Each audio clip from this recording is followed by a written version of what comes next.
जय अंबेडकर, जय पूले, जय पीपी मंडल, जय कर्पूरी ठाकुर। బీసీల ఆరాధ్య దైవం మహాత్మా జ్యోతిరావు పూలే గారి జయంతి సందర్భంగా ఇక్కడ విచ్చేసిన పెద్దలు, బీసీల ఆత్మబంధువైనటువంటి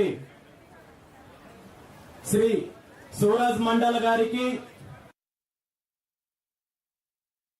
పూలే గారి వారసులు, పూలే గారి మునిమనమరాలైనటువంటి శ్రీమతి రమాకాంత్ పూలే గారికి, ఇక్కడ విచ్చేసిన బీసీవై పార్టీ నాయకులకు, కార్యకర్తలకు, అభిమానులకు, నా అన్నదమ్ములకు, అక్క చెల్లెలకు, నా సంబంధికులందరికీ, ఆత్మీయులందరికీ, మీడియా మిత్రులకు, ప్రతి ఒక్కరికి పేరు పేరున హృదయపూర్వక నమస్కారాలు తెలియజేస్తూ, ఈరోజు ఆ మహాత్ముడు జ్యోతిరావు పూలే గారి జయంతి సందర్భంగా అందరికీ శుభాకాంక్షలు తెలియజేస్తూ, ఆ మహనీయుని ఆశయాలను కొనసాగించడానికి, ఆయన స్ఫూర్తిని కొనసాగించడానికి బీసీవై పార్టీ ఎప్పుడూ ముందుంటుందని చెప్పి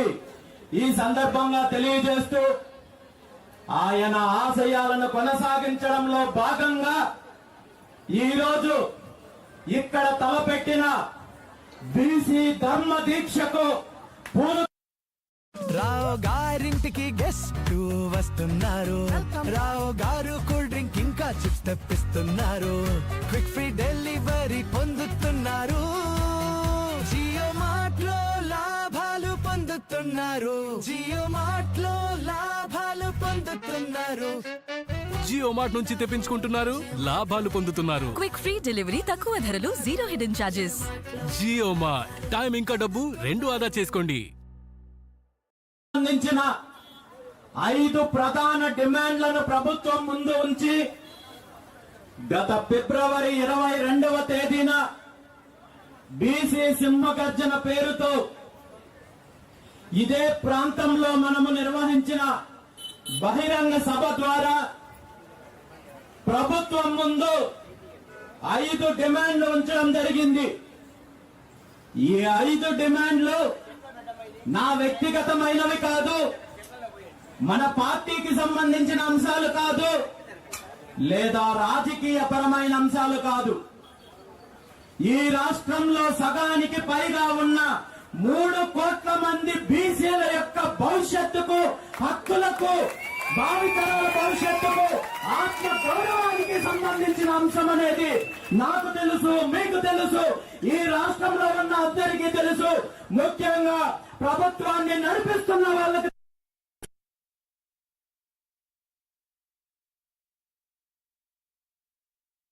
ముఖ్యమంత్రి చంద్రబాబు నాయుడు గారు అధికారంలోకి రాకముందు బీసీలకు ఇచ్చిన హామీలలో మనం డిమాండ్ చేస్తున్న 5 డిమాండ్లలో 4 డిమాండ్లు నేను చెప్పినవి కాదు, తెలుగుదేశం పార్టీ చెప్పిన అంశాలు, ముఖ్యమంత్రి చంద్రబాబు నాయుడు గారు చెప్పిన అంశాలు. తీరా అధికారంలోకి వచ్చిన తర్వాత బీసీలకు ఇచ్చిన ఏ ఒక్క హామీ నిలబెట్టుకోకపోగా వంచే ప్రయత్నం చేస్తున్నారు. బీసీలను తప్పుదారి పట్టించే ప్రయత్నం చేస్తున్నారు. బీసీలను అణగదొక్కే ప్రయత్నం చేస్తున్నారు. ఇది ఈ రోజు చంద్రబాబు నాయుడు కొత్తగా నేర్చుకున్న విద్య కాదు. తన రాజకీయ జీవితం మొదలైనప్పటి నుండి గత 44 సంవత్సరాల నుండి చంద్రబాబు నాయుడు గారు కావచ్చు, ఆ తర్వాత అధికారంలోకి వచ్చిన పార్టీలు కావచ్చు, ఈ రోజు ప్రతిపక్ష హోదా కోసం కొట్లాడుతున్న వైఎస్ జగన్మోహన్ రెడ్డి గారు కావచ్చు, వీళ్ళందరూ గత 70 సంవత్సరాల నుండి బీసీలను మోసం చేస్తూనే ఉన్నారు. బీసీలను వంచిస్తూనే ఉన్నారు. బీసీలను అణగదొక్కే ప్రయత్నం చేస్తున్నారు. కాబట్టి ఎక్కడో ఒక చోట తిరుగుబాటు మొదలవ్వాలి. బీసీల జీవితాల్లో వెలుగులు రావాలంటే ఈ దోపిడీ శక్తుల మీద పోరాటం చేయాలి, యుద్ధం చేయాలి. కాబట్టి ఈ రోజు బీసీ ధర్మ దీక్ష పేరుతో ఈ రాష్ట్రంలో ఉన్న 3 కోట్ల మందికి పైగా ఉన్న బీసీ జనాభా యొక్క న్యాయపరమైన డిమాండ్లను తీర్చే వరకు ప్రభుత్వం పూర్తి స్థాయిలో అమలు చేసే వరకు ఈ దీక్షను విరమించబోదని చెప్పి ఈ సందర్భంగా తెలియజేస్తున్నాను. ఈ దీక్షల ప్రధాన డిమాండ్లు మీ అందరికీ తెలుసు.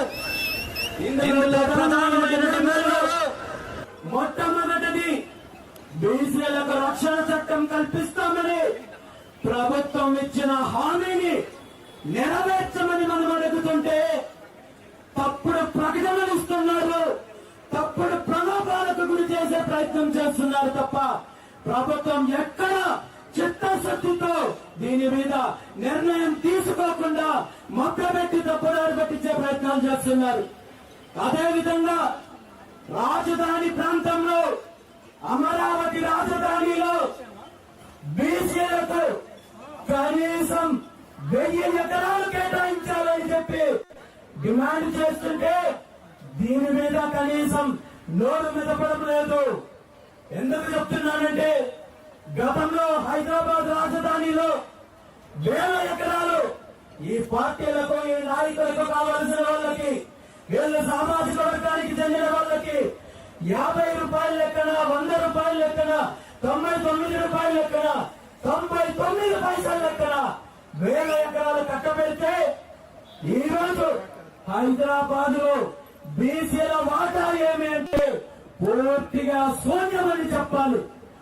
అలాంటి పరిస్థితి ఆంధ్రప్రదేశ్ నూతన రాజధాని అమరావతిలో బీసీలకు ఆ దుస్థితి రాకూడదు. కాబట్టి ఈ రోజు కనీసం 1000 ఎకరాలు కేటాయించమని చెప్పి డిమాండ్ చేస్తున్నాము.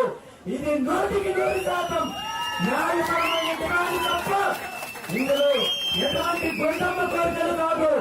ఇది నా సొంత అవసరాలకు, మన పార్టీ అవసరాలకు, రాజకీయాలకు మనం కోరడం లేదు.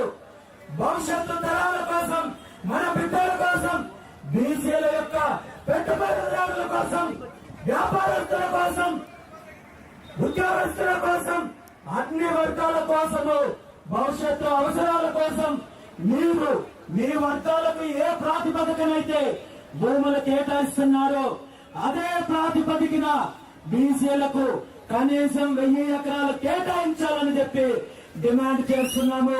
ఖచ్చితంగా ప్రభుత్వం ఈ డిమాండ్ నెరవేర్చాల్సిన బాధ్యత ప్రభుత్వానికి ఉందని చెప్పి తెలియజేస్తున్నాను.